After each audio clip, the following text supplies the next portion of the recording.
The Orange Line is back. Service on the Green Line extension from Union Square to Government Center has returned too.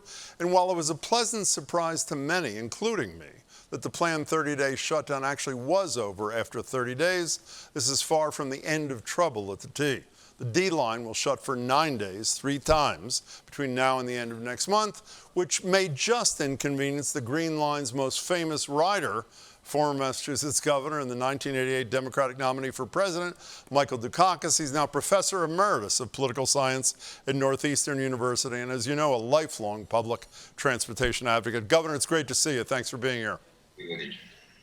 I want to play a little sound from President Biden in my hometown of Philadelphia on September 1st. Here it is. There's no question that the Republican Party today is dominated, driven, and intimidated by Donald Trump and the MAGA Republicans. And that is a threat to this country. MAGA Republicans do not respect the Constitution. They do not believe in the rule of law. They do not recognize the will of the people. They refuse to accept the results of a free election. You know, on that last note, Governor Dukakis, you probably saw the thing in the New York Times where they reached out to 12.5 Republican nominees for U.S. Senate and governor. 2/3 of them refused to commit to accepting the results of their election. By the way, Jeff Deal here had a no comment, the Republican nominee, until the next day when he stepped that back. How worried are you about the future of this country's democracy? I'm worried a lot. You know, I've given my life and willingly and enthusiastically to this political system and to this country and this state. And I don't understand these folks. What are they talking about? They won't accept the results. The most recent national election was probably the best run, the fairest. What can I tell you? It was tribute to the folks at the local and the state level that run those elections, and they did a fabulous job. And you have to be very concerned to see this kind of reaction now repeated again, at least initially by Deal and others, suggesting that they're not committed to this. You know, and it's very troubling. I don't understand how democracy survives when the entry requirement for one party is to embrace a big lie about a presidential election. Do you see a path out of this, or are you as despondent as I am most days? I'm not despondent, but I'm very concerned. You know, in another year, I'm going to be 90. So far, in good shape. But I want to leave this country and this political system in the best shape I and others can leave it. And watching this happen is just very, very, very troubling. You know, speaking of you approaching 90, if President Biden on 60 Minutes the other night said he assumed he'd run for re-election but hadn't made a decision soon, should he run for a second term, he'd be 82 on his second inauguration. Is that too old to be president of the United States? I think it's too old, but it depends entirely on him and how he feels and whether or not he thinks he's up to the task. There are folks that are in their 80s and, you know, I'll be 90 next year. And so far I seem to be doing okay.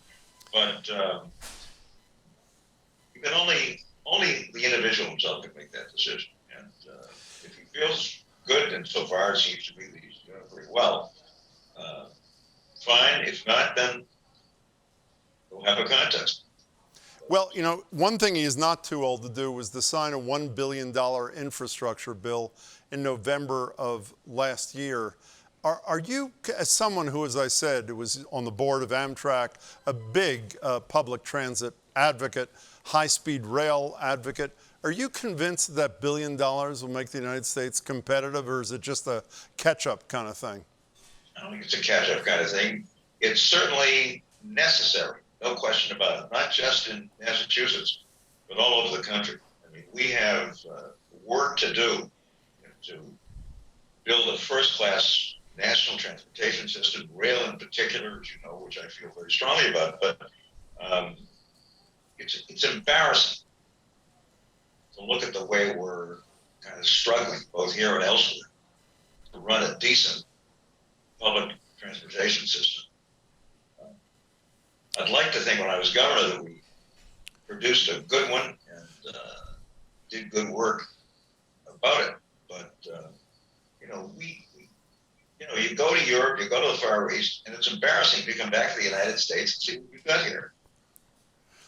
Well, let me, for people who don't follow as closely as you do, China at the end of last year had 25,000 miles of high-speed rail. The fastest that the Acela goes for, I think, 49.9 miles is 150 miles an hour. 9 years ago, I wrote a piece about high-speed rail in the Boston Globe magazine, and I talked to a guy named Michael Dukakis. Here's part of what he said to me. High speed will address increasingly clogged roads and airports, save energy, make travel virtually weatherproof. Dukakis says Amtrak trains will hit 220 miles per hour by 2040. Dukakis' publicly funded train would get you to New York in 90 minutes. I know you're not Nostradamus. Any chance we hit 220 by 2040 on the track we're currently on? Excuse that, Governor. Not on the track. Not on the track we're currently on. Is it possible for us to achieve those goals? Yeah, sure is. No question about it. But we got to get serious about it. We got to get going on it.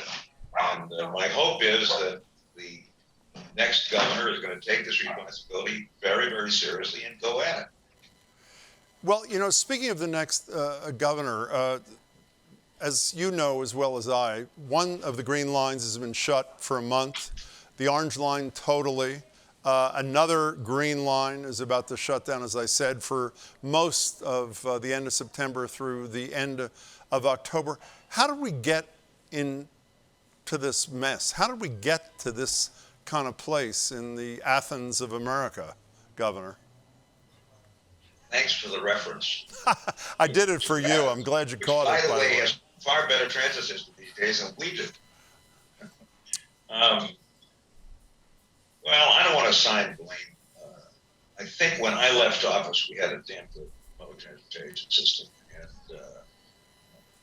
And, so much of this has to do with the quality and caliber of leadership. I don't know the people that are currently running the team. And I think they're decent people, but you can't take a look at this situation and not be very upset about our failure to do the kinds of things that I hope years ago we'd be able to do. And doesn't mean that we can't do it, but it better get started. The new governor is going to put this at the top of her agenda and go out there and mobilize resources we have and get it done. And it's doable. This is nothing, difficult. I know you don't, Governor, I know you don't place blame, and I think it's convenient for people to always blame, in the case of Massachusetts, the man at the top, because we haven't had a woman yet except interim Governor Swift. But there are enough Democrats in the legislature, you know this better than I, you've served in the legislature, to override anything that Governor Baker doesn't like.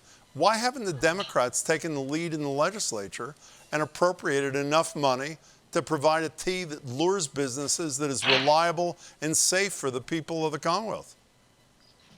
This isn't a question just of money. It's a question of leadership, management, skill, mobilizing folks that got to mobilize to do these kinds of things. I mean, I had a terrific team, headed up by Fred Salbucci, and with a wonderful guy named Frank Kevel, who was a career person at the T, a co-op student from Northeastern, kid from Dorchester, who was in charge of capital construction and planning, and a whole group of these folks who just were terrific. And I was blessed to be in a position where I could be helpful in mobilizing them and getting them going. And we had a terrific. I was there for 12 years, needless to say, so I had the time to do it. But when I left office, the team was in darn good shape. I don't know the folks that are there these days personally. All I can tell you is that we've got to do a hell of a lot better. You know, Governor Dukakis, I know when South Station was named after you by Governor Patrick, you said you're not into this naming kind of thing. But I bet you if there was a North-South rail, you wouldn't mind that being named after you, as you've been the chief advocate. Do you have a specific commitment? Have you heard one from Maura Healey, should she be the next governor, that a connection of North and South Station is in the offing? I think we'll have that commitment. And explain to people why that matters so much. That's been a core cause of yours for years and years, and a bipartisan cause. Governor Weld has joined you in that as well. Why is that so important, Governor Dukakis? It will take 60,000 cars off the road every day, and it will finally complete the north-south corridor from Maine to Washington, D.C., which is incomplete because of a 1-mile hole in downtown Boston. It's just ludicrous.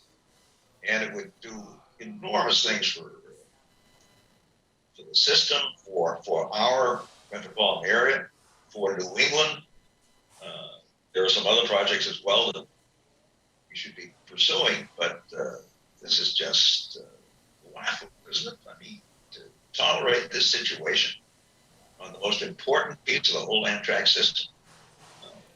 So my hope is that a new governor and lots of public support can do this. It's certainly public support. The last poll I saw that the North-South Rail Link had, I don't know, 82, 84, 86% approval. So it's not as if people don't understand this. They really do. And, well, Governor, should be good. Governor Dukakis, you once told me that your mother lived to be 100. So if you're right and Maura Healey becomes the governor, I'm assuming you will be there to cut the ribbon, and I hope you are. Governor Dukakis, as always, it's a pleasure to talk to you. Be well. Send my regards. Thank you.